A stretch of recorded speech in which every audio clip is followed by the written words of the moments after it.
نعرہ حیدری، نعرہ حیدری، نعرہ حیدری، نعرہ حیدری، حسینیت، حسینیت، حسینیت، حسینیت، حسینیت، یزیدیت، یزیدیت، یزید تخم پلید پہ لعنت، محمد وآل محمد صلی اللہ علیہ وسلم۔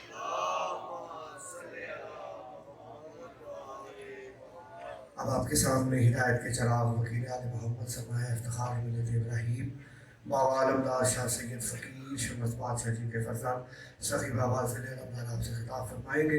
صلوات مل کے تمام حضرات بلند آواز سے فرما دیجیے۔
میرے مولا حسن حسین علیہ السلام۔ بسم اللہ الرحمن الرحیم۔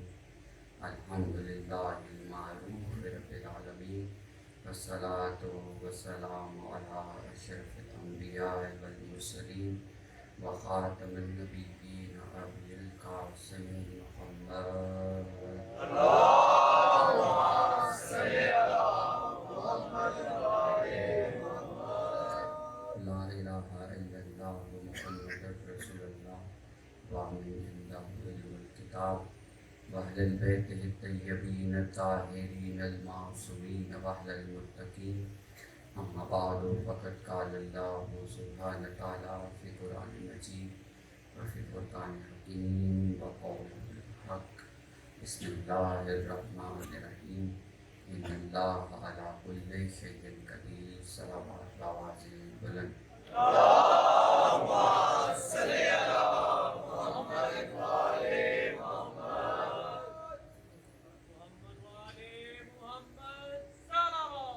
اللہم صلی علی محمد وآل محمد۔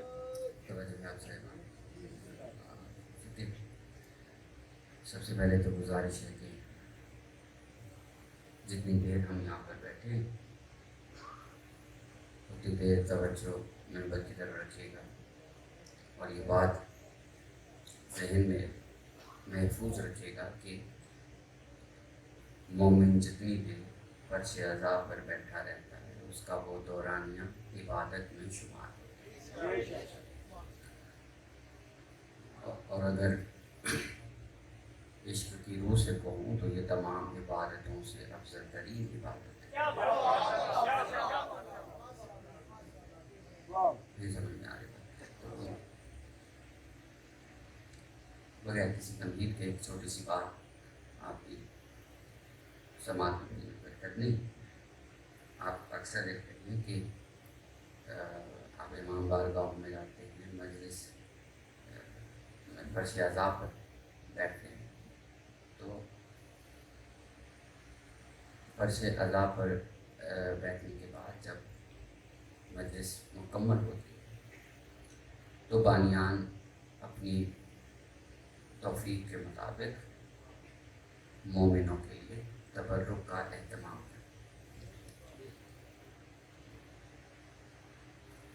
تو اس حوالے سے ایک چھوٹی سی بات بالکل توجہ رکھیے گا، ہر بانی جو مجلس کا ہے وہ اپنی توفیق کے مطابق تبرک کا اہتمام کرتا ہے، کھانے کے اعتبار میں جو بھی آپ کے جو بھی پسند کیا جاتا ہے وہ بنایا جاتا ہے۔ لیکن ایک بات عرض کرنا چاہتا ہوں کہ مجلس امام حسین کا جو سب سے معتبر تبرک ہے وہ علم ہے۔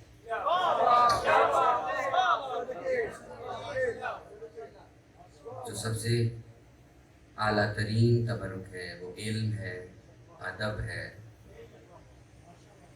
نہیں سمجھ میں آ رہی بات؟ ہاں، اللہ تبارک و تعالیٰ نے اب چونکہ ہم نے کل مجلس میں ایک بات کہی تھی کہ انسان کا جب علم محدود ہوتا ہے تو محمد وآل محمد اسے محدود دکھائی دیتے ہیں۔ اس کی آنکھوں کا دھوکہ ہے یا اس کے علم کا دھوکہ ہے جو اسے آل محمد محدود نظر آتا ہے۔ اگر ہم علم کے دائرے کو تھوڑا سا وسیع کریں یا لفظ بدل دیتے ہیں کہ ظرف کو تھوڑا سا بڑھا لیں تو آل محمد کی وسعتوں کا ایک چھوٹا سا تعین ہو سکتا ہے، لیکن ہم عبور نہیں کر سکتے۔ اگر توجہ، ہم نے عرض کیا کہ مجلس امام حسین کا جو اعلیٰ ترین تبرک ہے وہ علم ہے، ادب ہے۔ اور یہاں کی بات نہیں کر رہا، ایک جنرل سی بات کر رہا ہوں کہ اکثر لوگ مجلس امام حسین میں یہ عارضی لنگر لے کر چلے جاتے ہیں، جو دائمی ہے اسے یہیں پر چھوڑ کر چلے جاتے ہیں۔ یہ کسی قسم کی کوئی تنقید نہیں ہے، اسی حوالے سے ہم تھوڑی سی باتیں آپ کے سامنے عرض کریں گے۔ پروردگار نے انسان کی تخلیق کے فوراً بعد ہی آل محمد کا علم بانٹنا شروع کیا تاکہ یہ آل محمد جو فقط اس کے لیے چھپے ہوئے تھے، اگر ہم تھوڑا سا سمجھ پائیں، حدیث قدسی ہے نا کہ میں ایک چھپا ہوا خزانہ تھا، چاہا کہ میں پہچانا لیا، تو میں آل محمد کو ظاہر کیا۔ اب اس نے ظاہر کرنے کے لیے کچھ مخلوق کا انتخاب کیا۔ آدم کو بنانے سے پہلے فرشتے موجود تھے، لیکن خدا نے نہیں چاہا کہ ان کے سامنے آل محمد کو ظاہر کرے، کیونکہ فرشتے اس وقت باہر ایسی مخلوق تھی جس کی ذاتی رائے نہیں تھی۔ اگر ہم سمجھ پائیں، فرشتوں کی ذاتی رائے نہیں، اللہ نے کہا کھڑے رہو تو کھڑے رہے، کب تک؟ جب تک خدا کہے کھڑے رہے۔ خدا نے کہا تم اگر رکوع میں رہو گے تب تک رہو گے جب تک میں چاہوں گا، اور وہ رہیں گے۔ خدا چاہتا ہے میں اپنے آل محمد کو ان کے سامنے ظاہر کروں جن کی اپنی بھی مرضی ہو، مگر وہ اپنی مرضی کو نیچے رکھ کر انہیں اپنی مرضی کے اوپر میری مرضی پسند آ جائے۔ اگر ہم سمجھیں، اب میں نے عرض کیا کہ اللہ تعالیٰ نے آدم کو بناتے ہی آل محمد کا علم بانٹنا شروع کیا۔ اب جتنا آدم کو ملا، آدم کے لیے آل محمد اس وقت صرف اتنے ہی تھے جتنا اسے معلوم تھا۔ اب ہم یہاں سے آہستہ آہستہ چلنا چاہ رہے تاکہ ہمارے یہ جو نوجوان نسل ہے ان کو ایک احسن طریقے سے بات سمجھ میں آ جائے، اور کوشش ہے کہ جو دل میں ہے وہ زبان کے راستے ہوتے ہوئے آپ کے دل میں اتر۔ ایک مرتبہ مل کے صلوات پڑھیں جب آواز ہے بلند۔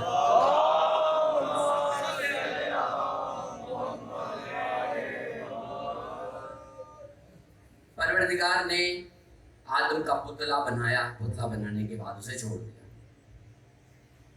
فرشتے دیکھ رہے ہیں، اس میں عزازیل بھی دے رہا ہے جو جسے المعروف شیطان کہتے ہیں، وہ دیکھ رہے ہیں۔ اب قصہ مختصر یہ ہے کہ پروردگار نے تمام فرشتوں کو مخاطب کر کے کہا کہ جب میں اس میں اپنی روح کو پھونک دوں تو تم سب سجدے میں چلے جانا۔ اب وہ جو تمام فرشتے تھے انہوں نے اعتراض نہیں کیا کیونکہ وہ خدا جو کہتا ہے وہ مانتے، جو کہتا ہے وہ مانتے. ان کی اپنی رائے نہیں ہے کہ پروردگار میں کیوں کروں، کیسے کروں وغیرہ وغیرہ. پروردگار نے کہا کہ میں جب اس میں اپنی روح کو پھونک دوں تو تم سب کے سب سجدے میں چلے جانا. اور انہی صفوں میں ایک جنات میں سے ایک ذات ہے، اسے عزازیل کہا گیا. اس کو فرشتوں کی صف میں کھڑا کر کے کہا کہ تمہارے لیے بھی یہی حکم ہے. اور میں عرض کر دوں کہ پروردگار نے قرآن پاک میں ارشاد فرمایا کہ اے جن و انسان تم اپنے پروردگار کی کون کون سی نعمت کو جھٹلاؤ گے. یعنی پتہ چلا یہی دو ذاتیں ہیں، یہی دو مخلوق ہیں جو خدا کی نعمتوں کو جھٹلاتی آئی. جنات میں سب سے پہلی جو نعمت کو جھٹلایا گیا وہ ہے آل محمد کی نعمت کو، جو مل رہی تھی براستہ آدم کے. ایسا چلے گی، براستہ آدم کے مل رہی تھی، اس نے جھٹلایا. فرشتے مان گئے، تو جیسے چاہے گا ویسا ہوگا. اب وہ جو جنات ہے جس کے بارے میں اللہ تعالیٰ نے کہا کہ یہ نعمتوں کو جھٹلانے والے ہیں، انسان اور جنات. کون سے؟ پروردگار نے کہا کہ تم بھی جھک جانا. اس نے کہا میرے پاس علم ہے، میرے پاس عبادتوں کا ذخیرہ ہے، میں اتنا بلند ہوں کہ یہ ابھی ابھی تخلیق میں آنے والا، اس کو میں سجدہ کیسے کر دوں؟ کون سا نہیں بات کیسے کر دوں؟ اس نے انکار کیا، میں نہیں کروں گا. دلیل دی. اگر اس وقت ہم یہ دلیل کسی انسان کے سامنے رکھیں، یہ سارے معاملے کو ایک طرف رکھیں، خدا، آدم اور آل محمد کو ایک طرف رکھ کے کہیں کسی انسان کے سامنے یہ دلیل رکھیں کہ آگ مٹی سے افضل ہے، تو انسان مان جائے گا. لیکن اس وقت پروردگار بتلانا کچھ اور چاہتا ہے، علم کو بانٹنا چاہتا ہے. فرشتوں سے پہلے ایک مکالمہ ہو چکا ہے. میں زمین پہ اپنا ایک خلیفہ بنانے جا رہا ہوں. اے میرے پروردگار، جھگڑا نہیں، صرف ایک ریکویسٹ ہے کہ جسے تو بنانے جا رہا ہے وہ زمین میں خون ریزی کرے گا. پروردگار نے کہا جو میں جانتا ہوں وہ تم نہیں جانتے. خون ریزی مقصد نہیں ہے، مقصد بھیجنے کا کچھ اور ہے. اس مقصد کو اگر تم سمجھ گئے تو تمہارا علم لامحدودیت کی طرف سفر کرے گا. اللہ تعالیٰ نے کہا ہم نے آدم کو وہ پاک نام یاد کروا دیا جس کی وجہ سے وہ افضل ترین پایا فرشتوں کی محفل میں. کون سی؟ اب دو جماعتیں بن گئی ہیں. ایک واحد ذات کی ایک جماعت ہے، اسے کہتے ہیں آدم. تعداد میں اکیلی جماعت میں اکیلا فرد ہے آدم. اور ان گنت تعداد میں دوسری جماعت ہے فرشتوں. خدا کی توحید میں یہ کبھی نہیں ہے کہ میجورٹی کو سجدہ کیا جائے.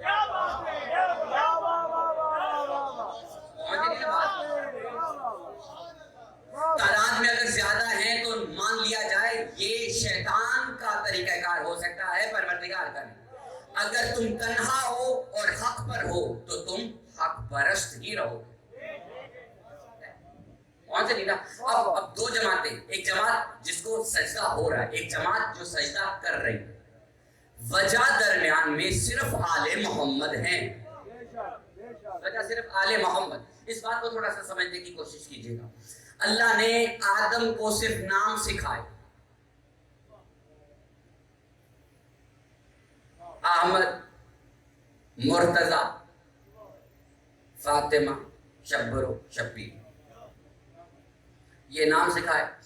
نام سکھانے کے بعد کہا فرشتوں تمہیں نہیں معلوم کہ یہ ذاتیں کون ہیں. آدم جانتا ہے، سو سجدہ کرو. کر لیا. اب آدم کا علم اس وقت محدود ہے. یہ جملہ تھوڑا سا نیا سا میں معلوم ہو رہا ہوں. ہاں، آدم کے لیے علم محدود ہے. اور ہم نے کل عرض کیا تھا علم جب محدود ہوتا ہے تو آل محمد بھی محدود سے لگتے ہیں.